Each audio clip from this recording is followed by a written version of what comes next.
Well, my name's Dan O'Connor. I was in the Marine Corps, 1967. I was with the 2nd Battalion, 5th Marines, Hotel Company, 3rd Platoon, 1st Squad. I ended up being retired from the Marine Corps as a Lance Corporal on a medical retirement from wounds that I received in Vietnam in December '67. Corporal Florin, I was assigned to Corporal Florin's fire team when I arrived in Vietnam at the end of August of '67. Corporal Florin was my fire team leader, and my squad leader was a Sergeant Peterson. I learned real quick that these two knew what they were doing, and I would have gone anywhere with them, especially Corporal Florin. The man was smart beyond his age in regards to Vietnam. He had been there, I believe, probably 9-10 months, okay? So November the 6th of '67 was the start of what they called Operation Essex. We were loaded into helicopters, and H-34 Marine helicopters. We were ferried into a valley, and the valley had two names to it. Over the years, they called it the Arizona Territory, or it was called Antenna Valley. So this is approximately 9 o'clock in the morning. We get off the choppers, and we have a direction that we're told to go with a patrol, with our squad. I take off walking point for the squad.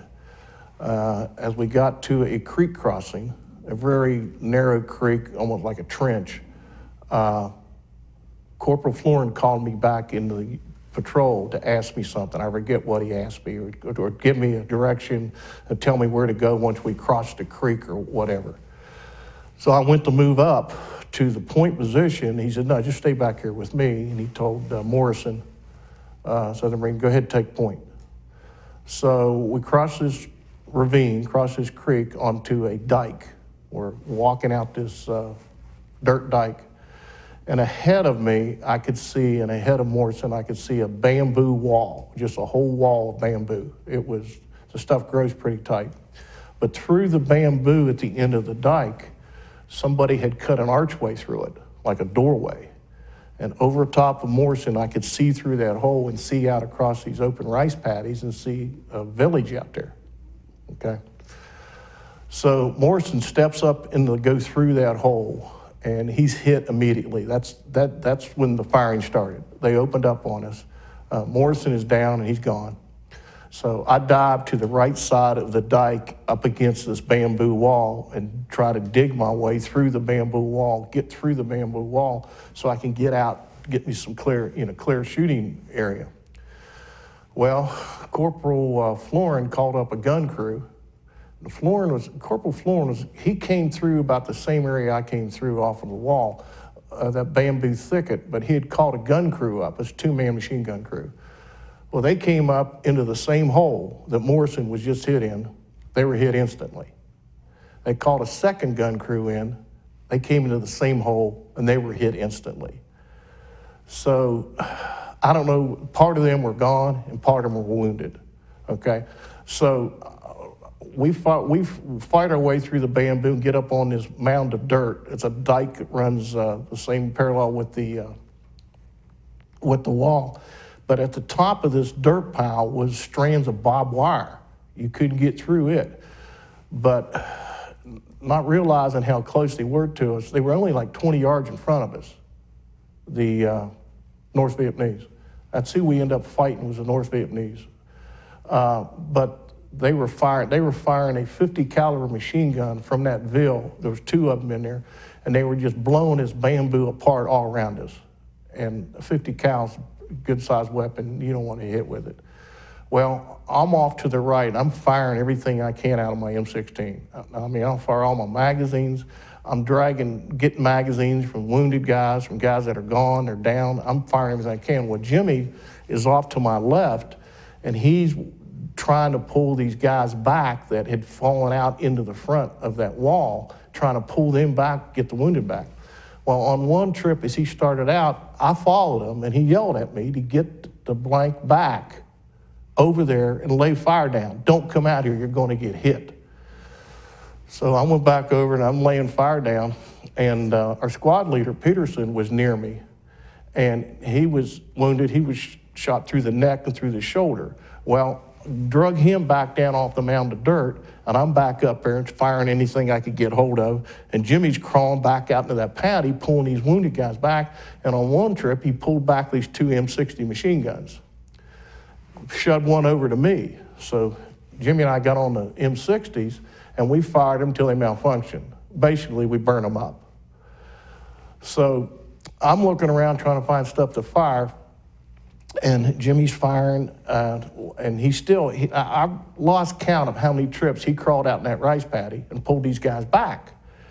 And I mean, the fire from the enemy never stopped. They were constantly firing at us with everything. So I got back, they had fired so much into that bamboo, they just mowed it down. The bamboo was just mowed down. They had fired so much of that 50 into it. So I found a grenade launcher. I found this M79 grenade launcher. So I fired a few rounds out of it before I crawled back up on the bank, shooting them like a mortar, trying to shoot it into that bill and trying to hit that 50. And well, then I crawled back up on the bank with it, on the bank of dirt. And I went to get up on my knee, and Jimmy knocked me off the hill. I mean, literally just shoved me, pushed me, knocked me down off the hill and said, "Get your ass back down there, you're going to get hit."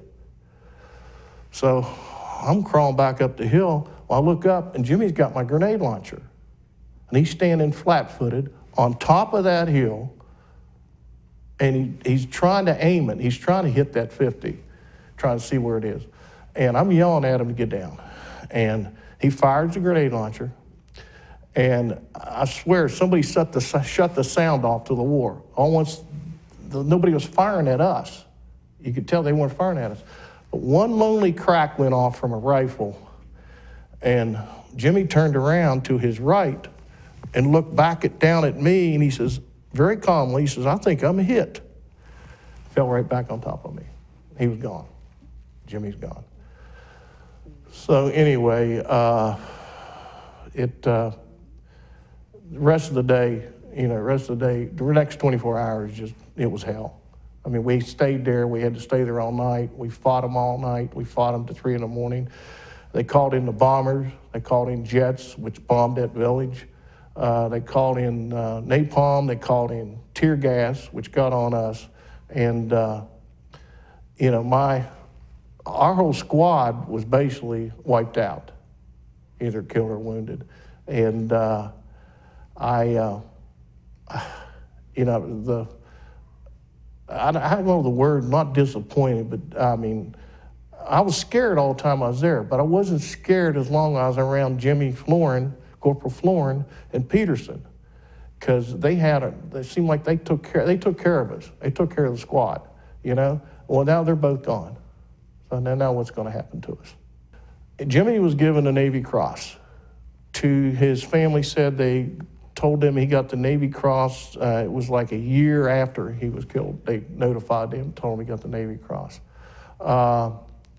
Anna, Jimmy's sister, contacted me probably, 15 years ago. She found me about 15 years ago. She contacted me and told me about him getting the Navy Cross. We ended up staying in that valley. They didn't. Basically, they sent in 3 helicopters to get our wounded out, because I remember getting Peterson back to the landing zone. Then they had to go back because the fighting started again after they bombed them. They quit for a while, then the firing started again, so I had to get back to a position and keep firing. But only 1 helicopter got out of there. The other 2 didn't land. Basically, it was too hot. They couldn't come back in. So then the word came down, we got to stay here all night. And we chased them through that valley for 6th of November. We chased them till the 12th. About 6 more days we stayed in that valley chasing them. They brought in reinforcements, reinforced us. The history shows us Found out later that they said that was probably a regimental headquarters, what we were going up against. Years later, we found out that actually that regiment of NVA, they were trying to hit the Da Nang airstrip. That's what they wanted to do, because Tet hit the following February, and that was all about Tet. But like I said, well, I made it another month. I made it to December 28th when I got hit. So that was it. Spent the next 10 months in the hospital. And that was the end of my career in the Marine Corps. You know, with them naming a highway in Oregon, Jimmy, what that does is, you know, these guys will never be forgot as long as their name keeps coming up. They won't be forgotten, you know? And I don't want any of those guys forgotten. You know, I lost a lot of men when I was over there. A few months, 4 months I was there. But I just don't want them forgotten. You know, like his sister said, he was doing what he wanted to do. Jimmy was doing what he wanted to do. Actually, I think he left college to go to the Marine Corps, you know.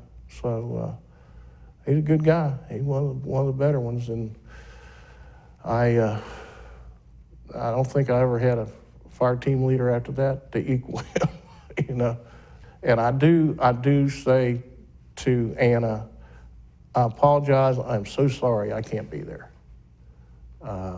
That's why we're doing this. I just can't get there. I can't be there, okay? So I guess I suffer from a little bit of survivor's guilt. And anybody that survived Vietnam, they suffer from a little bit of that, I believe, you know. Why them and not me? I mean, I'll never forget, I've never forgot Jimmy from the day it happened. I've never forgot the whole situation, and I'll never forget him. And with them naming, I think it's pretty neat to naming a highway after him.